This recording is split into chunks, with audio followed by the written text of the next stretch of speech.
A BetterHelp ad. Therapy isn't just for times of major challenge. It's a valuable tool for anyone wanting to improve their well-being. It can help you develop healthy coping skills, set boundaries, and support personal growth. BetterHelp makes it easy to get matched online with a fully licensed therapist right from your phone. No commuting, no waiting rooms. And you can switch therapists at any time. Sign up at BetterHelp.com and get 10% off your first month. That's BetterHelp.com. En Walt Disney World Resort, tu familia puede sorprenderte, como tu papá, el que siempre es callado, pero aquí lo ves riendo y gritando al ver a Mickey Mouse. O tus primos, cuando pasan de decir esa no a esa sí, cuando ven Space Mountain. Y tú puedes hacer recuerdos en el lugar más mágico del mundo con las personas más mágicas que conoces. Y eso es pura magia. Crea nuevos recuerdos hoy en DisneyWorld.com. Breaking down every game, every day in Major League Baseball. This is the Baseball Betting Show. Here is your host, Greg Peterson. A warm and friendly hello. Welcome to lovely Las Vegas for the Baseball Betting Show with myself, Greg Peterson, now part of the VSiN family of podcasts. We've got an excellent podcast for you. We're going to be joined in segment number 2 by one of our good friends, Tanner Kern, who does such excellent work over at DraftKings. We're going to chat it up with him about what we've seen here in the first 6 weeks of the season, some of the disappointments that we've seen out there in the American League and league-wide, which teams he expects a little bit of positive and negative regression from, and we'll take a look at a few of these games that we've got for Monday as well. In the final segment, going to get you guys picks and analysis on every game on the betting board for this Baseball Monday as we touch them all. If you have a question, comment, segment idea, what have you for this podcast, you have one or two ways we'll fire those in. First one is my Twitter/X timeline at @GNet_81. Keep in mind, letters CM name does not matter. So, as per usual, please do send these into the timeline. And the other way is find an Apple Podcast review. If you rate this podcast 5 stars, it's very much appreciated. From there, you're able to fire in whatever you'd like to hear on this podcast via that 5-star review. Well, I did not get in any Twitter/X questions. Hopefully, for one, all of you mothers out there had a great Mother's Day yesterday, and we had ourselves a very fun day of baseball on Sunday. So, let's take a look back at it. Try to find some trends and try to get to know these teams a little bit better. Games from yesterday is Greg buzzing about. Here is the rowdy recap. The Brewers get a sweep of the New York Yankees, 4-3 the final in the first start of the season for Carlos Rodon. Not necessarily long for this game. 3 runs allowed in 4 1/3 innings, walked 5. Bullpen from there was pretty solid. Paul Blackburn and Jake Bird, they walk the plank, give you a pair of outside the bullpen apiece. From there, Fernando Cruz, 4 outside the bullpen by himself. Tim Hill, he had a scoreless inning, but David Bednar, he does poop the Bednar. Walk-off home run from Bryce Terang, his 6th home run in the campaign, and Logan Henderson continues to be solid for the Brewers. 2 runs allowed over the course of 5 innings. He does give up a home run to Aaron Judge, league leading 16th of the campaign. The alternate Paul gives up a run in an inning, but Trevor Begill, Aaron Ashby, Abner Uribe all lend a scoreless inning, and for the Brewers, they're now 22-16, and that means that all 5 teams in the NL Central currently have 22 wins. There's just 2 American League teams with at least 22 wins, the Yankees being one, the Rays being the other. The Hot Shell Rays stay hot, 4-1. They take down the Red Sox. They're in sole possession of first place in the AL East. Junior Caminero off of Peyton Tolley, his 11th home run in the campaign. Tolley gives up 3 runs over the course of 5 innings. From there, Zach Kelly gives up a run while getting it out of the bullpen. Rest of the bullpen was pretty solid. Greg Weiser, Giovanni Morin combined for 2 shutout innings. Justin Slayton, he was able to get a scoreless inning, and Taylor Semenijo, a pair of outside the bullpen scoreless. Nick Martinez, though, continues his great start to the season. Not getting a lot of strikeouts, 3 punch-outs in 5 2/3 innings. Gave up 7 hits, but only 1 run as the Red Sox, they leave 9 men on base. 1 of 10 with men in scoring position as Kevin Kelly, 4 outside the bullpen scoreless. Garrett Clevenger strikes out the side in his inning, and the Brian Baker scoreless 9th inning for the save. The Walker Texas Rangers continue their solid pitching.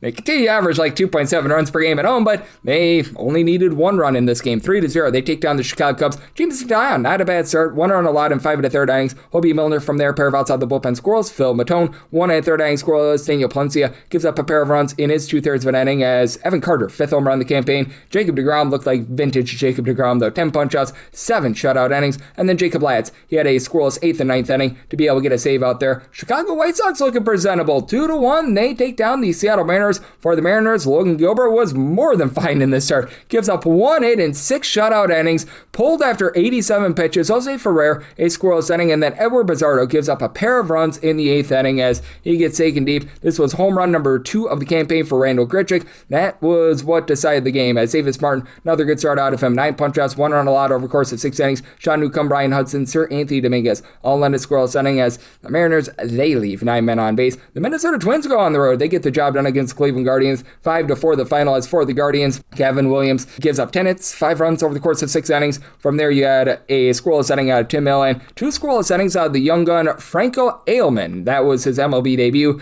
You had the piecemeal game here for the Minnesota Twins as the opener in Andrew Morris was able to give you a scoreless inning. Kendry Rojas was the main bulk guy, 1 run allowed in 3 1/3 innings. Travis Adams, he gives up 2 runs in 1 1/3 innings. Anthony Banda, for once, he was able to give you a scoreless outing. 4 outs of the bullpen scoreless. Luis Garcia gives up a run in an inning. Yandris Gomez, a scoreless inning of his own. So, hey, Twins, they find a way to get the job done. They went 7 of 17 with men in scoring position, and so do the Orioles. Pitching has been an adventure for them, but they hold down the A's by kind of 2-1, as Luis Severino has been much better on the road rather than at home since going to Sacramento. 2 runs allowed in 5 1/3 innings. From there, Justin Turner, pair of outside the bullpen scores. Luis Medina, 2 scoreless innings. Keegan Aiken, a scoreless inning as the opener. And Chris Bassett, head you hook, line and sinker. 1 run allowed over the course of 6 innings is the bulk guy. Anthony Nunez, Uncle Rico Garcia, both able to give you a scoreless inning. The Miami Marlins were able to keep things relatively scoreless, 5-2. They take down the Washington Nationals. This was vintage Sandy Alcantara, 2 runs allowed over the course of 6 innings. From there, Calvin Fauché, 2 scoreless innings. Andrew Nardi was able to give you a pair of outs out of the bullpen, got into a little bit of trouble, so Josh Eknes got the final out of the game, and Cade Cavalli,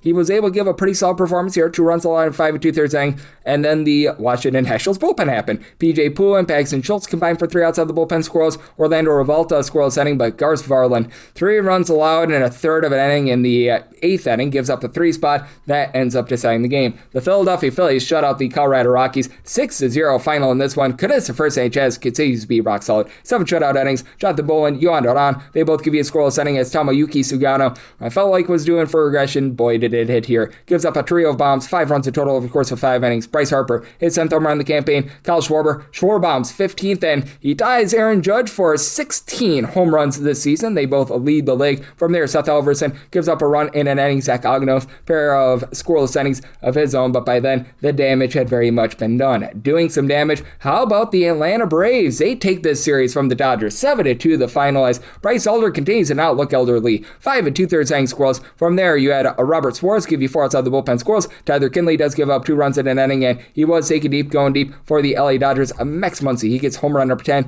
of the campaign. Racy Iglesias, scoreless inning of his own. Justin Robelski just eats it in this one. He gives up 7 runs, and they had him go 8 2/3 innings, and he gave up a pair of bombs as Matt Olson, 14th home run in the campaign. Drake Baldwin, he gets his 10th now. In fairness for the Atlanta Braves, they put up a 4 spot in the 2nd inning, and then they would not score again until the 8th, but that was wild to say the least. And then you got an out of the bullpen from Wyatt Mills. So the Dodgers were clearly trying to save the bullpen, and they were able to do so, but they ate it on this day, and the Astros, they were not eating any runs whatsoever. They lose to the Reds by a count of 5-0 as Andrew Abbott was on to 6 shutout innings for Cincinnati. From there, TJ Antone, Sam Moll, Graham Ashcraft, they both give you a scoreless inning. Kai Wei Tang as the opener plus 3 runs allowed over the course of 3 innings. I say opener plus because he wasn't necessarily an opener. He wasn't necessarily a true starter. AJ Blubaugh, along with Logan Van Way and Jaden Murray, they're all able to lend a scoreless inning, and from there, you did have a little bit of a rough outing here from Cody Bolton, gives up a pair of runs in his 2 innings of work as he was taken deep by Spencer Steer, 7th home run in the campaign, and for the Astros, 3 total hits in this game, absolutely nothing doing for them. Not a lot doing here for the Padres until late, 3-2 in extras. They take down the St. Louis Cardinals. They were down to their final strike, down by a count of 2-0, and Nick Castellanos, who has done nothing this year, 2nd home run of the season off of Riley O'Brien. Wasewell was a solid start from Kyle Lee. He did walk 4, but 5 shutout innings out of him. Ryan Stanek was able to give you a scoreless inning. Jojo Romero, George Soriano piecemeal together 2 scoreless innings, and Riley O'Brien had the longest streak of not giving up a home run among relievers in the National League. Gives up that bomb, 2 runs in total over the course of an inning. Goran Gasefo in the 10th inning. He gives up a walk-off sacrifice by Manny Machado, and for the Padres, Walker Buehler, pretty solid year, 2 runs allowed over the course of 6 innings. Jordan Walker, 11th home run in the campaign, goes deep off of him, but Ron Medanaccio, pair of scoreless innings. Bragley Rodriguez, a scoreless inning, and then Jeremiah Estrada, Adrian Morejon. They piecemeal together a scoreless 10th inning. For the Arizona Diamondbacks, they continue the demise of the New York Mets. We'll talk more about the Mets in the next segment. 5-1, the Diamondbacks get the job done, as for the Diamondbacks, Eduardo Rodriguez continues to be great. 1 run allowed in 8 1/3 innings. Juan Murillo, pair of outside the bullpen squirrels. Oscar Brisbane and Tobias Myers were pretty much your openers. Myers, a scoreless inning. Brisbane, 2 runs allowed in an inning, and David Peterson, great name. He does give up 3 runs in 5 innings. They were all unearned. There were 3 errors out there in the field. Now, one of them was his own throwing error, so he cost it himself, but still unearned runs there. Chaminade, a scoreless inning, and the Mets continue to not hit at the plate. Currently a bottom 2 team in the big leagues in terms of run creation, so not great, Bob. Not great. The Mets have the worst win percentage right now in all of baseball. It's a wonder what money gets you in this day and age. And for the San Francisco Giants, well, a lot of their investments have not been great, but they do find a way to knock off the Pittsburgh Pirates 7-6 in 12 innings for Tyler Mahle. 4 runs allowed in 5 2/3 innings, gives up a pair of runs as you had Colton Griffin get his 3rd home run on the campaign. He's starting to find it, and Oneil Cruz his 10th. Bullpen from there was pretty solid. Yoel Piguero gives up 2 runs, 1 of which was earned in extras, but you were able to get a pair of outs out of the bullpen scoreless from Dylan Smith, and then you had scoreless 11th and 12th innings out of Ryan Baruchi, Caleb Killian a scoreless inning, Keaton Wynn a scoreless inning, Sam Hentges and out of the bullpen scoreless, and Bubba Chandler 2 runs allowed over the course of 5 innings was taken deep by Eloy Ramos, 4th home run of the campaign. Isaac Manson, pair of runs allowed in a 3rd inning. Rest of the bullpen was solid though. Mason Montgomery 5 outs out of the bullpen scoreless, Dennis Santana, Gregory Soto, they combined for 2 shutout innings. You don't mess with a Yohan Ramirez, does get messed with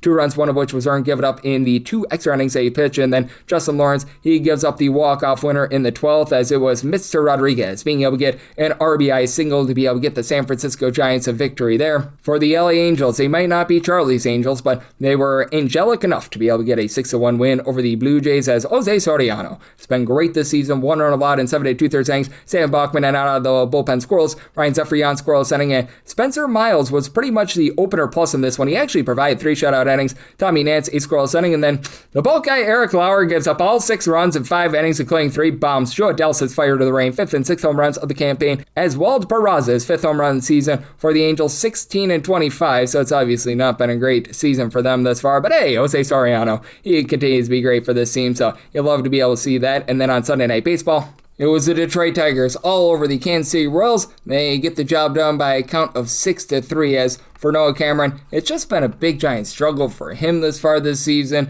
He gets a start, he goes 4 innings, giving up 3 runs. From there, you had Nick Mears give up a pair of runs in 2/3 of an inning. He was taken deep in this one as it was a working man who got a home run. Gage Workman, his first home run as a member of the Detroit Tigers. Love to see that. John Schreiber, a scoreless inning. Daniel Lynch gives up a run in 2/3 of an inning. Alex Lang, 1 2/3 innings scoreless. And Steven Cruz, a scoreless inning of his own. Meanwhile, for the Tigers, a little bit of a wholesale approach here as Derek Anderson was really the one guy that let you down. 3 runs allowed over the course of 2 innings as a bit of a bulk guy. Brendan Ennefe, Brent Herter, sort of the pseudo openers. They combined for 2 scoreless innings. Emmanuel De Jesus, 2 1/3 innings scoreless. Kyle Finnegan, 5 outs out of the bullpen scoreless. And then Kenley Jansen, who I still don't trust, he was able to give the team a scoreless inning. So both teams depart from Sunday Night Baseball 19 and 22. And if you're looking at what we've seen in Major League Baseball thus far this season, it has been an overwhelming season, but we have been really seeing a turnaround for the unders over the last 7 days, as the unders hitting at 59.3% over the last 7 days. 54 unders, 37 overs, and 2 pushes along the way. Favorites ho-hum 49 and 40 on the money line, but 12 of those 49 favorites failed to cover the run line, and thus far this season, favorites hitting right around about 56%, 331 and 260 on the money line, but 69 of those favorites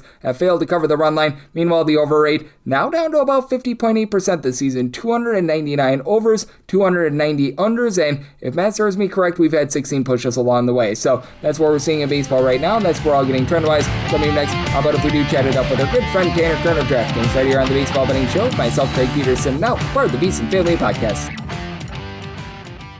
En Walt Disney World Resort, tu familia te sorprende, como tu papá cuando lo ves riendo y gritando en Mickey and Minnie's Runaway Railway. Encuentra ese momento de pura magia en Walt Disney World Resort. Visita disneyworld.com. Breaking down every game, every day in Major League Baseball. This is the Baseball Betting Show. Here is your host, Greg Peterson. And we're back here in lovely Las Vegas for the Baseball Betting Show with myself, Greg Peterson, now part of the Beast and Family Podcast. Always great to be joined by this man, as we've got Tanner Kern aboard. He does such an amazing job over at DraftKings, looking at this great game that we all know and love of baseball. He's really doing a great job of everything over there, whether you're looking at football when that's in season, whether you're looking at the NBA, NHL, he's involved in the fight game, and so much more. He's doing an incredible job in terms of holding it down there. He also is one half of the Ride the Line podcast with our good friend Grant Mitchell. You're able to Follow him on the old Twitter/X at his first and last name, Tanner Kern. Last name is spelled Kern, and then an underscore after that. And Tanner, it's always a pleasure, my friend. Thank you so much. Thanks for having me, Greg. Thank you for joining me, Tanner. And Tanner, we're now through about a month and a half or so of the MLB season. And just what have been some of your takeaways thus far? Because I think that it's been a very intriguing start to the season. And while we've had some really nice surprises, I feel like they've been, for lack of a better term, overshadowed by the teams that have struggled thus far this season. Well, we've continued to talk about it when I do come on the show, just the state of the American League right now and the wild card standings. To think that you can be the Houston Astros right now, have the worst record in the American League at 16-25. Same thing with the LA Angels at 16-25 and be 3.5 games out of a playoff spot. You look at that in two ways. You say, hey, we're struggling right now, but we're very much alive in the American League, which sets up really for an exciting trade deadline with all these teams kind of in that mix. Because I don't necessarily think there's going to be a lot of teams getting a ton of separation just based on what we've seen so far. If the season ended today, the White Sox and the Royals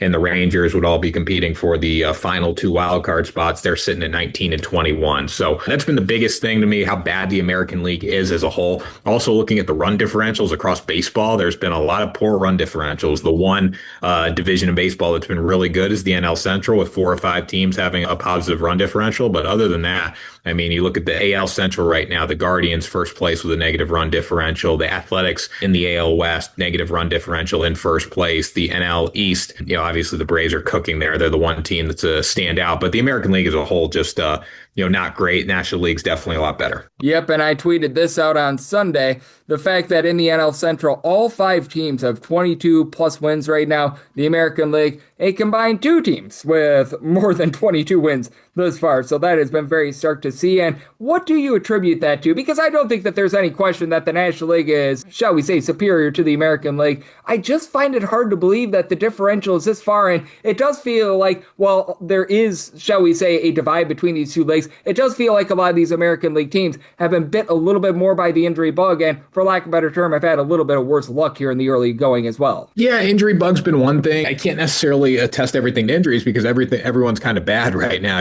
It's surprising to see the Athletics in the first place in the American League West. I'd be surprised if that holds throughout the entire season. American League Central is always a tough division, right? Nobody really ever separates in that division. The Tigers are definitely a disappointment right now at 18-22. That division's really up for grabs right now, and I would expect the Tigers is probably the best team in the division to make a push there as we get through the season. And again, it's so early. That's the other thing. If this was football, we'd be in like week 4 right now. So we still have a lot of time left on the year. But I think it's just everyone's kind of on an equal playing field. I don't think a lot of teams have just played their best baseball. Stars who we thought were going to be really good maybe haven't lived up to the hype yet, especially offensively across the American League. So I think it's more just star players are not getting it done right now. And combine that with injuries and just some underperformers across the board. Yep, absolutely. As Tanner Kern, who does such great work over at DraftKings, joining me right here on the Baseball Betting Show. And we talk about the disappointments across the American League. Obviously, it's been a great start across the board for the National League. But do you think that there might be a few teams in the National League that might be due in for a little bit of regression? Because I find it far-fetched to think that for the entirety of the season, all 5 National League Central teams will have more wins than all but 2 teams in the American League. At some point, I think that that's going to be drying up a little bit. But are there a few teams that maybe have a star around that you think, yeah, it's been a nice start for them, but maybe it tapers off a little bit? I would think the Pittsburgh Pirates, they're just so young. And again, when you got Paul Skeens going every 5th day, you're in a good spot, and the starting pitching's been solid there. But the offense, it's definitely got some young stars in that lineup, and guys have performed. But I would expect them to take a little bit of a step back, even though they have a nice mix of young players with some seasoned veterans there. The Cincinnati Reds are in last place in the NL Central. I did not expect them to be over 500 at this point. I think as a whole, that division is going to fall off. Same thing with the St. Louis Cardinals. I do think the Cubs will end up running away at the NL Central. In the NL West right now, Padres and Dodgers tied for first place. And I think the Padres haven't even hit their peak yet. So I do think they're going to continue to excel. Same thing with the Dodgers. If I had to pick teams to fall off, it would be in the NL Central. If I had to expect teams to rise, I would probably say in the NL East, we're going to get, the Mets maybe heating up a little bit. The Philadelphia Phillies are getting hotter and hotter as we speak, right? So if you're looking at regression, I'd look at the NL Central. If you're looking for a positive movement, I would say the NL East is the division to look at. Yep, absolutely. And I do agree with you for the Philadelphia Phillies. I know that they had a few up and down performances the last few days, but getting back Zach Wheeler was big for them, as we have Tanner Kern of DraftKings joining me on the baseball betting show. But we also have to address the other team out there in the NL East that it's disappointing. That'd be the Mets. They get lambasted over the weekend against the Arizona Diamondbacks. And while I don't think that they're going to be quite this bad, I need to get your thoughts here because I'm just looking at this team and I'm still thinking they're a lost cause because they're right now a bottom five team in terms of scoring. And I felt like they need to sign more pitching in the offseason, and I just don't know where it's going to be coming from in terms of starters. Yeah, you look at the rotation right now, definitely not getting it done. I mean, I love Nolan McLean, 1-2 right now, but he's a modern day Jacob deGrom. Yeah, I love him, but his record speaks to how bad the offense has been. He's 1-2, but he's got a 2.70 ERA and a .9 WHIP, right? So, a top 6 WHIP in baseball, and you're 1-2. It just shows you're getting a lot of no decisions. You're just getting not a lot of offense, really. Freddie Peralta coming out second, 2-3 right now. He's pitched well though, 3.1 ERA with a 1.2 WHIP. That should be better than 2-3 in my mind when you have a New York Mets level offense. Clay Holmes has been good, but David Peterson coming in 1-4. He's been the rough one in the rotation, but the rotation's been okay. It's really the offense, and then combine it with the injuries. You look at their depth chart right now; it's injured lists all over the place, and Francisco Lindor obviously being out, that doesn't help. At least you get Soto back, Luis Robert, Jorge Polanco. These guys are all over the injured list right now, so it's not going to be easy for them to recover. I do expect them to get better throughout the year, but you can't win a season in this part, but you can definitely lose it. So they need to just stay afloat and hopefully chip away at the 10 games under 500 that they are right now. Yeah, it's been rough for them to say the least. And you forgot to mention one guy in there, and being a Milwaukee Brewers fan, the folks from the great state of Wisconsin will appreciate this. Devin Williams, not been good over the last few seasons, to say the least. So that's been a big concern for them as well. And what is a little bit concerning is that we don't have a ton of games on the board for this Monday, and we still don't even have any numbers up for Angels versus Guardians. But we do have 5 games that we're able to take a look at right now, and I do think that's an intriguing card. And I do want to get your thoughts on the Yankees, who get swept by the Brewers, they just continue to find ways to be able to manufacture wins. But now they've got Ryan Weathers on the bump as about a -145, -150 favorite, and that totals at 9. Want to get your thoughts here because the Yankees and the Rays have really been the lone 2 teams in the American League that have impressed me thus far. And for the Orioles, while I don't think that they're the world's worst team, it's just been very wobbly for them. And I just have a tough time being able to back them day in and day out because it feels like you don't know what you're going to get out of them on a day in and day out basis. I think starting pitching has always been the biggest concern for Baltimore, and that's proven once again this year. Brandon Young's going to be on the mound here. He's 3-1, but 4.35 ERA, 1.45 WHIP. He's given up over a hit an inning, doesn't have great strikeout ability. He's going to give up home runs. I think the Yankees respond here. It would be surprising to see them not respond. They're probably going to be pretty heavy favorite in the spot. Again, every team is due for a bad week or a bad series, and the New York Yankees really have not had that until coming into the Brewers series. So I expect the Yankees to bounce back. Star power matters, and I believe they're just simply better than Baltimore here, and they should take 2 or 3 and start the series with a win.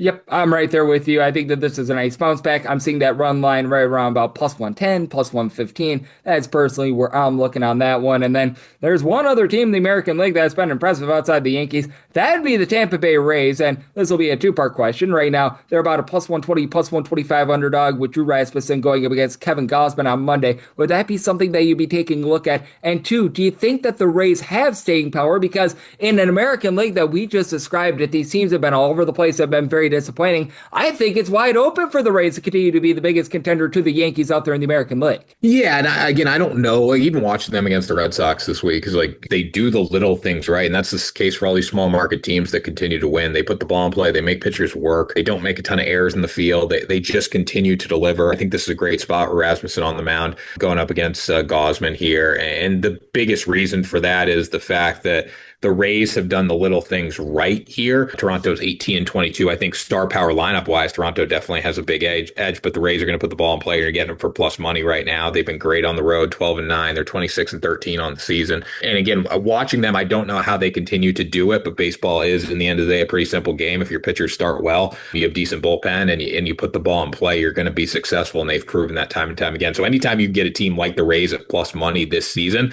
I would definitely be leaning towards them. And in terms of how they match up against the Yankees are a good team, right? They have great pitching. I think that's the biggest difference when you get Garrett Cole back. If he can, be half the pitcher that he was, adding that into a rotation with Schlittler and all that, and they're going to be pretty good. Max Fried as well. So I think starting pitching is the biggest difference that separates the Yankees from the Rays. But collectively, in a 7-game series, the Rays can definitely make some noise, or a 5-game series if we were to get that in the American League Division Series. Absolutely. And with a team like the Rays, I don't know if you agree/disagree with this. If someone were looking at futures, I would look at them a little bit more in the division rather than a 5 or a 7-game series, because I do think that with the Rays style, it just really does wear them down. And you mentioned the starting pitching being a concern. That's big in October, but I think that in the months of August and September, where they play every single game like it's the last of the year, that does provide a little bit of value, both with regards to that division and obviously a day in and day out basis as well. Yeah, definitely. And in terms of the division odds right now, at least, the New York Yankees, before they got swept, at least were minus 500 to win the division. They were like a couple games back. Even right now, Yankees minus 350. They don't have the lead in the division. The Rays are plus 550. So the fact that you're getting the Rays at plus 550 when they're up in the division, again, I don't expect them to keep it over the course of a season to stay at this rate. But there's no reason they can't continue, because we've seen it time and time again. I mean, this was a team that was in the World Series a few years ago, right? They know how to develop, they know how to build, and they know how to win games. Yep, absolutely. I love what I'm seeing out of them. And is there any other games that you might be taking a look at for Monday? Obviously, it's a relatively small slate, but anything else that really catches your eye? I'm excited to see the Yankees, see what they can do, bounce back, as we talked about. I always love seeing the Giants play the Dodgers. Those are always fun games. Sasaki's going to be on the mound for LA, has definitely not been the guy that we maybe thought he was going to be as a starting pitcher when he came into the league. So going to be fun there. And then George Kirby on the mound for the Seattle Mariners going up against Houston.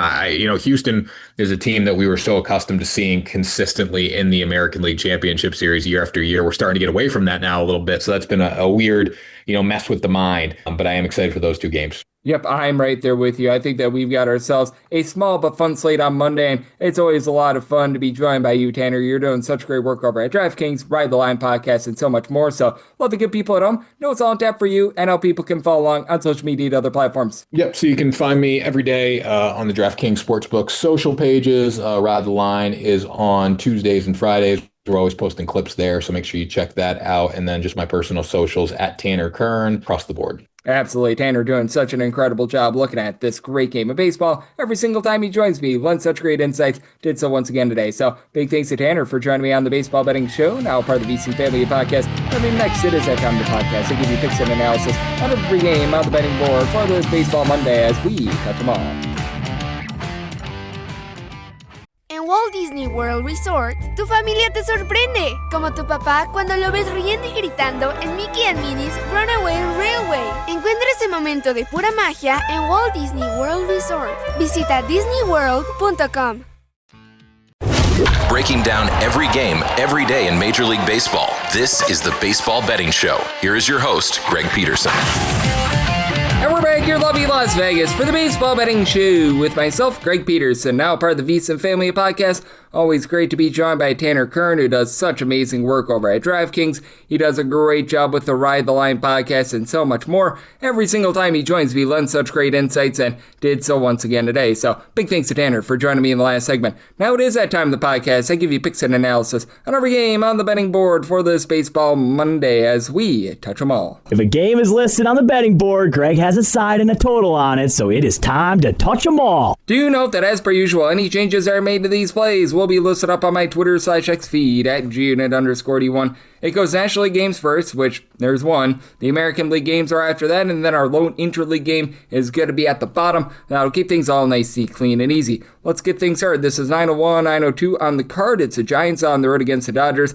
Hiroki Sasaki goes for the Dodgers, and Trevor Old McDonald is on the bump for the Giants. 9.5 is a total, under is minus 120, and the over is even. Right now, the Dodgers are anywhere between minus 162 to minus 175 favorites. Between plus 140 to plus 150 is that number on the Giants. Set the Giants at a plus 148, so anything of a plus 148 or higher, I'm in on the Giants on the money line. I recognize that for McDonald, it's been a very small sample size for him. He's only made 25 career innings across 5 career appearances, but he's been highly effective here. He's been able to supply a sub-2 ERA, and I do think that he's going to be able to do an okay job in this spot. I recognize that this is going to be his most pressure-packed one because Giants versus Dodgers, it is a big one, but still, he's given up just 2 home runs, 3 walks in his 25 total innings, backed up by a bullpen that had a little bit of shakiness over the weekend against the Pittsburgh Pirates, but overall, it has been a top 10 team in terms of bullpen ERA. Matt Gage, Caleb Killian have been able to give you a sub-350 ERA. Same goes for Keaton Wynn. The long guys have been solid. JT Brubaker pooped the bed over the weekend, so that was not necessarily great,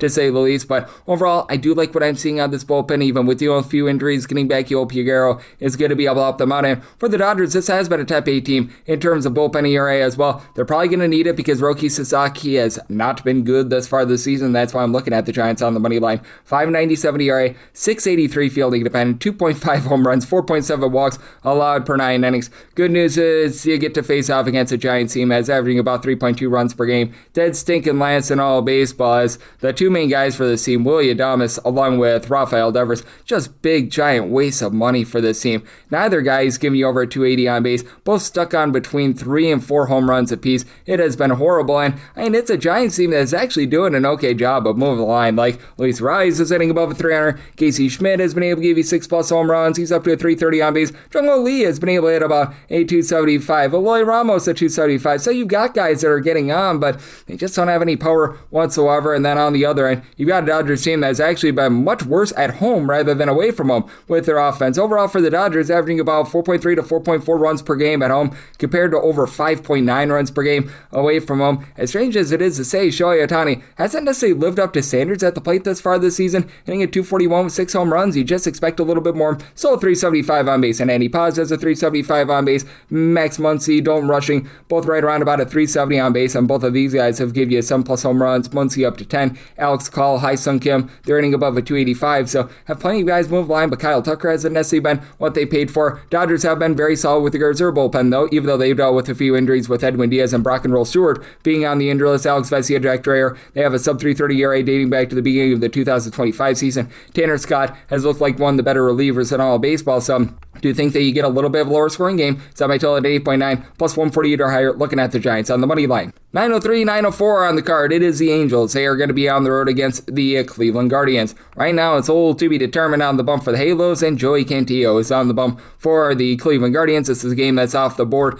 Now, this should be Walber Urena, who's going to be getting some sort of appearance, whether that be a start, whether that be a bulk appearance, and if that is indeed the case, I set the Guardians at a -164, willing to lay up to -163 on the money line, plus 165 or better. Looking at the Angels, and then set a total of 7.7, 7.5 or less in on the over, 8 or higher to the under. It is a Guardians lineup that I still have a little bit of a tough time trusting. They've been better this year than they have been in the past, but still only about 4.1 runs per game overall, about 3.7 runs per game at home. But Joey Cantillo, I really do think is the real deal. He's going to need to work on the walks a little bit. Last year, he was supplying about 4 walks per 9 innings, up to about 4.3 this season, but still 343 ERA. Last year got about 10 strikeouts per 9 innings. That's been down to about 8.5 this season, but only giving up about 1 home run per 9 innings. And he faces off against an Angels team that has some very interesting home and road splits. At home, they have been 4th worst in the league with about 3.4 runs per game, averaging about 5 runs per game away from home, and I do think that that's a little bit smoke and mirrors. Now, Mike Trout has been absolutely amazing this year. He's been able to give this team 12+ home runs. He's given you the 414 on base, so he's been able to do his part. Joe Adell's starting to set fire to the rain as well. A pair of home runs yesterday. He's been getting on base much more than he did 8 seasons ago as well. Peraza up to about a 340 on base, but Zach Neto, after he had 5 home runs in like the first 2 weeks of the season, he's really hit the skids. You got a catcher spot that is giving you absolutely nothing whatsoever. Josh Lowe has been a waste of money. Yoel Moncada has been a waste of money. And for the Angels, this team is in the bottom 3 in the big leagues in terms of bullpen ERA. Like, there's just not a lot of trustworthy guys for this team right now. Brent Suter has about a 4 ERA. That's not too bad. And I like what I've seen out of Chase Silseth. But then you've got the likes of Drew Pomerantz, Nick Sandlin posting up an ERA above a 7. Ryan Zephyrion, 4.35. I still have no faith in him whatsoever. They're getting Kirby Yates off the injured list. He's going to need a little bit of time to be able to calm down and to be able to settle in. And then on the flip side of things, you've got a Guardians bullpen that was a little bit shaky to begin the season. You've had Cade Smith have some issues, but Eric Zabrowski, along Tim Herron, have been rock solid. Both had a sub-3 ERA. Herron has yet to give up a run this season. Hunter Gaddis, he's been shaky since coming off the injury list. He should be able to round into form a little bit. Never been a Matt Festa guy, but the long guys for this team have been able to step up, like Colin Olderman and company. And for the Cleveland Guardians, you've been able to get quite a bit of production out of some of the, shall we say, less heralded guys, like Chase Lauder has been able to give you about a 380 on base. He's waned with regards to his home run power, but he's doing a good job getting on base. Brian Rocchio's give you a 360 on base. I don't know where this has come from, but all of a sudden, Austin Hedges is hitting right around about a 350 with his on base. So that's been great for the team, but the guys that you'd expect to be great have not been. These guys are all giving you a 222 average or lower. Steven Kwan, Jose Ramirez, Kyle Manzardo, Gabriel Urias, Travis Bazzana, the former number 1 overall pick, and Reese Hoskins. And other than Ramirez, none of these guys have more than 3 home runs. And Ramirez, he still gives you a 353 on base. The rest of the guys really have not, other than Bazzana, which has been a really small sample size. So I do think that this is going to be a lower scoring game, especially if you do get a little bit of a bulk appearance from Ureña, who he's been okay ever since the Angels have given him a shot. At 3.22 ERA, the one thing that you have to be cautious of, 6.4 walks per 9 innings, which gives way to the bad bullpen. So 7.5 or less like the over, 8 or higher the under. Won't delay up to minus 163 on the Guardians on the money line, plus 165 or higher like the Angels. 905, 906 on the card. The Yankees are on the road against the Orioles. Brandon Young goes for the O's, and Ryan Weathers hopes weathers the storm for the Yankees. And Yankees are favored here between minus 145 to minus 150, plus 125 is that number on Baltimore. 8.5 to 9 is the total on the 9. Under is minus 115. The over is minus 105. 8.5 has just Mondo Juice. The over of minus 135. The under is plus 115.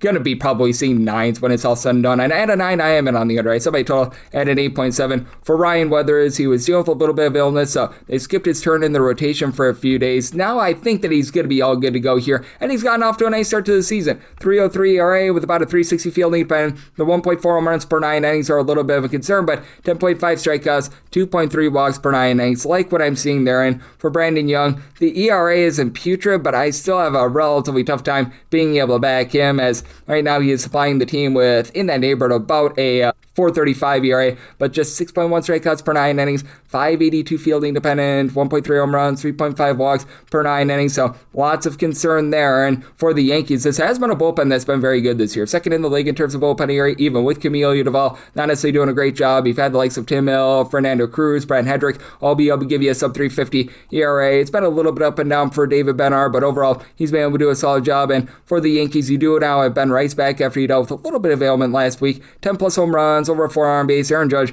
obviously, he continues to do his thing. 400 on base, 16 home runs. What you get outside of that has really been the question, because you've got a lot of infielders, the entirety of the catcher spot. Ryan McMahon, Jazz Chisholm, throwing their Paul Goldschmidt, all in at 235 or lower. Goldschmidt had a nice week last week, but we'll see if that's going to be a mainstay. Cody Bellinger, 393 on base. Not a ton of power, but he's been solid. But Trent Grisham really has not been. On the flip side for the Orioles, Gunnar Henderson has been able to give you 9 home runs, but he's also giving you less than a 275 on base. So you're going to need a little bit more there. Samuel Basayo has been able to pick it up a little bit, and I've liked what I've seen out of Jeremiah Jackson. He's gone a little bit cold, 267 on base, but 246 average, 6 home runs. Pete Alonso, he's up to 8 home runs. The 215 average is still a little bit of a concern, but you do have Adley Rushman, who's been able to hit at 300. You've had Taylor Ward give you no power whatsoever, unlike what he did last year with the Angels, but 426 on base. You'll take that. You just need some of these young guys to be able to step up. Colin Cowser, Kobe Mayo, Tyler O'Neill, only a $185 or lower. That's been an issue. Blaze Alexander starting to pick it up a little bit, but it is an Orioles bullpen that has looked much better this year than they did a season ago. Ryan Elsley being on the injury list starts to seem a little bit, but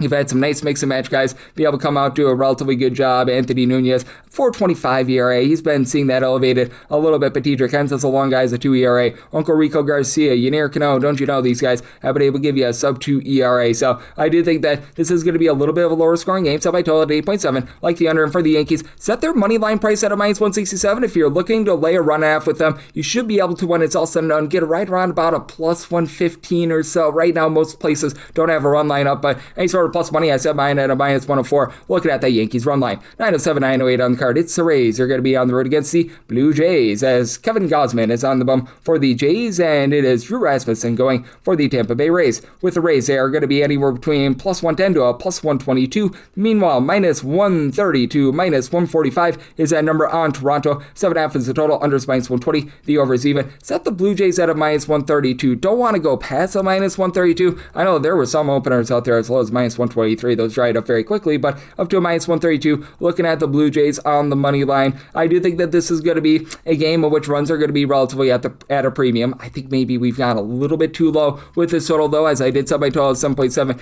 mainly because with Drew Rasmussen, I think there might be a little bit of regression with this 295 ERA. He does have a 373 fielding dependent, has been giving up 1.5 home runs per 9 innings, so the swing and miss stuff is very much elevated. He's been up to about 9.1 strikeouts per 9 innings. That's well above his career average. And then for Kevin Gausman, he's putting together, in my opinion, a better year than the 309 ERA would indicate. He's only given up 1 home run, 1.7 walks per 9 innings, 8.5 strikeouts per 9 innings. That's a little bit down from his career average, but still, he's been able to do an amazing job. And for the Rays, you do have to have a little bit of caution that this has been a bullpen that has been quite shaky this far this season. Now, you've got a pair of guys in Cole Sulser, Brian Baker, the former Orioles, who have been able to give you a sub-3 ERA to be able to straighten things out. Like, it was really bad for the Rays to begin the season. Now they're back up to 14th in terms of bullpen ERA. For the Blue Jays, they're about 18th, but do have a trio of guys, Braden Fisher, Louis Varland, along with Tyler Rogers, who are all giving you a sub-3 ERA. They've gotten out of there. Jeff Hoffman, who was just not cutting it. Mason Flaherty seems to be improving a little bit. Now, for the Blue Jays, aside from that 14-run outburst that we saw over the weekend against the Angels, against Jack Kachonowitz, it's been very trying for them out there at the plate. Even though they don't strike out, like for the Blue Jays, they are number one in terms of fewest strikeouts on a per at-bat basis. It's just a case where they don't have a lot of power. Kazuma Okamoto, 330 on base. He's been able to supply 10 home runs. Vlad Guerrero Jr. is still stuck on 2 home runs. Keep in mind, he only had 23 regular season home runs last year before going into inferno mode in the postseason. And obviously, he's been able to move line. 395 on base, no qualms there. And sitting above a 300, you've got Ernie Clement hitting about a 295. Miles Strachity is at above a 275. So you've got guys that are able to move line. Jesus Sanchez hitting about a 240. You need a little bit more there, but Dalton Varsho has been fine as well. And then on the other end, it's a Rays bunch that, as Junior Caminero last year, was able to supply 44 home runs. This is a top 12 team in terms of run creation away from home, as Yandy Diaz is hovering right around about a 395 on base with some solid power. You've had Mr. Jonathan Aranda give you 7 home runs. He's been able to move the line. And then some of the answer guys, Nick Fortes is hitting about a 285. Johnny DeLuca is hitting well above a 250. Brandon Williamson is moving the line. So I do like what I'm seeing out of the Rays there. I do think that Gausman does bear down, give you a little bit of better start, and I do think that we see some positivity for a Blue Jays team that's not striking out. Semi-total 7.7, like the 7.5 over, and with the Blue Jays willing to lay up to minus 132 on that money line.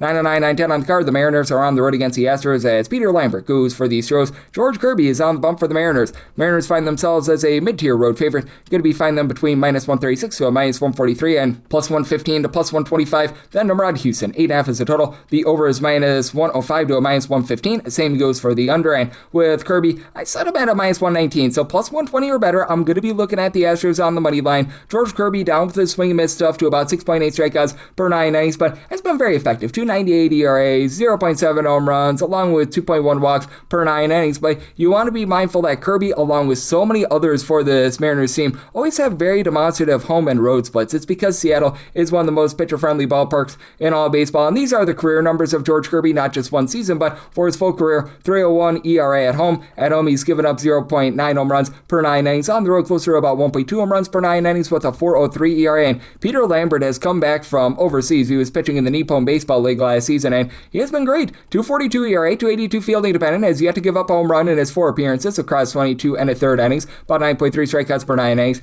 Now he's backed up by a team that's dead stinking last in terms of the overall ERA. The bullpen is last in terms of ERA. Like, you just don't really have anyone trustworthy other than perhaps Kaiwei Deng, and they used him up yesterday. That can really hold down the fort for this team. You've got so many guys like Anya de Los Santos, AJ Bluba, Murray, who they had to throw out there yesterday, Brian Abreu, all these guys with a 4.50 ERA or higher. They've dealt with a rash of injuries without having Bennett Sosa back on the injury list. Stephen Okert has not been great, but I do think that you get a relatively good start here from our good friend in Lambert. And for the Astros, I do think that the offense is going to be tapered down a little bit. We saw that over the weekend against the Reds because they put Carlos Correa on the injury list. I believe he's out for the season. And you've had Christian Walker finally live up to that contract. 353 on base, 9 home runs. Jordan Alvarez, 13 bombs, 422 on base. He's been able to get off to a really nice start to the season. Isaac Paredes not really hitting for power, but he's been able to give you 350 on base. It is looking like Jose Altuve is getting a little bit old, but he's still a serviceable guy. Joey Looper Fido, when he's been available, has been solid, but they had to put put him on the injured list as well. So that again hampers this Astros offense a little bit. And then on the other end, it's a Seattle Mariners team that is in the bottom 12 in the big leagues in terms of run creation away from home. Cal Raleigh is just not getting on base. He's been able to give you 7 home runs, but he's hitting a hearty .61 right now. Josh Naylor, he's starting to improve that average. He's up to a 255, not really supplying a lot of power. Same goes for Julio Rodriguez, but he's looked much better recently. You get back Brendan Donovan off the injured list, 395 on base. Randy Arozarena, 370 on base. JP Crawford, it's just a 204, but a 360 on base. So got guys moving the line, but with Cal Raleigh down, the entire, shall we say, deep ball has been down for the Mariners, but this has been a top 5 team in terms of bullpen ERA. And this is surprising considering that Andres Munoz has like a 6 ERA right now. You've got Gabe Spire, Matt Brash on the injured list, but Cooper Criswell, Jose Ferrer, Edward Bizardo, these have all been guys who have been able to give you a sub 325 ERA. I know he's not been amazing, but Casey Lugomina has been relatively presentable in the bullpen. Really, the lone guy that you have to have caution with is Alex Hoppe. Not so happy about the fact that he's got like a 9 ERA, but all in all, bullpen has been relatively solid. So did set a total year of an 8.3, like the 8.5 under end for the Astros, plus 120 or better. Looking at the money line, wrap things up with 9-11, 9-12 on the card. The Arizona Diamondbacks are going to be on the road against the Walker Texas Rangers, as Nathan Eovaldi goes for the Rangers and Michael Soroka is on the bump for the Arizona Diamondbacks. 8 is the total. Unders minus 120. The overs even with the Texas Rangers. They are between minus 134 to minus 143 on the money line. Plus 118 to a plus 125 is that number on the Diamondbacks, and plus 124 or better. Won't take a shot on the Saints, set them at a plus 123. I recognize that for Michael Soroka, like the raw ERA might not be impressive or anything like that, but I feel like he's pitched much better than that. 4.14 ERA, 340 fielding independent, 2.7 walks, 1 home run allowed per 9 innings, 7.2 strikeouts per 9 innings. And for Nathan Eovaldi, he had 2 just really bad starts to the season. He has now given up 200 runs or fewer in now 5 out of his last 6 starts. Now, if you look at the overall season numbers, he has been giving up about 1.9 home runs per 9 innings. He's got an ERA of a 4.15, but also keep in mind that this ballpark out there in Arlington is just absolutely suppressing offense. For the Rangers, they're about league average on the road in terms of supplying offense. They're averaging right around about 2.7 to 2.8 runs per game at home. That is by far dead second last in all baseball for this bunch. You've been able to have Jake Berger along Corey Seager give you 6 home runs apiece, but Berger has been in and out of the lineup over the last few days, and Seager is hitting right around the Mendoza line of a 200. Now, you do have a few guys that are able to find a way on base. Don't call his name Alejandro Ozuna. He's been able to give you over a 350 on base. Brandon Nimmo has been able to hit just below a 300. You've been able to get good production out of Josh Young as well. Josh Smith has been all over the place this season, and Jock Peterson just feels like it's not going to be able to get online. Also for the Rangers, though, they are numero uno in all of baseball in terms of their bullpen ERA, even with Robert Garcia, Chris Martin on the injury list. You've had the likes of a Jalen Beeks, Tyler Alexander be able to fill some good innings. Cole Winn had a sub 2 ERA last year. It's up to a 480, and they've still been solid because Jacob Latz has given you 1 ERA. Jacob Junis, he's been able to do a nice job in terms of holding down the fort as well. And then the Diamondbacks have seemingly improved a little bit in terms of bullpen. You've had Kevin Ginkel at over a 6 ERA last season. Look a little bit more presentable. It's a Diamondbacks team that year in and year out, they struggle with their bullpen. They're about 20th in terms of ERA. I still don't necessarily trust in Paul Sewell, but he's been able to keep that ERA right around about a 4. Ryan Thompson has been able to do a pretty solid job as well. And for the Arizona Diamondbacks, they're down a little bit from their offense. Last year, they were top 16 in terms of run creation, but they've still been league average. And away from home, they're averaging about 4.5 runs per game. That is in the top 14 in all baseball in terms of run creation. They've done this despite the fact that Lourdes Gurriel was missing throughout much of the season. He's been able to get on base with over a 325 on base since he's come back. Really has been able to hit the deep ball. And I do think that Ketel Marte is going to be picking it up. He's right now stuck on 5 home runs at just a 268 on base. That's been a rough start to the season, as Eliomar Vargas has actually carried the mail for the team. He had that ridiculous 25 plus game hit streak, hitting 340 with 6 home runs. Nolan Arenado has turned back time as well. 6 bombs, 325 on base. Love what I'm seeing there. Corbin Carroll's went a little bit cold over the last 3 days, but still give you about a 350 on base as well. You've had Adrian Del Castro be a little bit cold at the catcher spot, but they force him into action with Gabriel Moreno on the injury list. He's been able to come back. Hasn't quite looked like himself since returning, but should be able to get a little bit more out of him moving forward. So in this spot with the Arizona Diamondbacks, I'm going to be willing to take up 124 or better on the money line, and with this total, semi net at 7.7 with the way that Arlington just suppresses offense. So at the 8, I'm going to be in on the under as well, and that'll wrap things up for the Monday edition of the Baseball Betting Show, now part of the VSiN family of podcasts. If you do like sharing from this fine podcast, Baseball Betting Show, you're able to subscribe wherever your podcasts, Apple Podcasts, Google Play, Spotify, Stitcher, and TuneIn. If you have a question, comment, segment idea, what have you for this podcast, you have 1 or 2 ways we fire those in. First one is my Twitter/X timeline at gunit_81. Keep in mind, letters CM, they mean does not matter. So as per usual, please do send these into the timeline. And the other way is find an Apple Podcast review. If you rate this podcast 5 stars, it's very much appreciated. And then from there, you're able to fire in whatever you'd like to hear on this podcast via that 5 5-star review. And big thanks once again to Tanner Kern, who does such amazing work over at DraftKings. He joined me in the last segment, coming at you guys every single day with picks and analysis on every single game, every single day. So I'll be back with you once again tomorrow. Thank you. En Walt Disney World Resort, tu familia puede sorprenderte, como tu papá, el que siempre es callado, pero aquí lo ves riendo y gritando al ver a Mickey Mouse. O tus primos, cuando pasan de decir esa no a esa sí, cuando ven Space Mountain. Y tú puedes hacer recuerdos en el lugar más mágico del mundo con las personas más mágicas que conoces. Y eso es pura magia. Crea nuevos recuerdos hoy en disneyworld.com.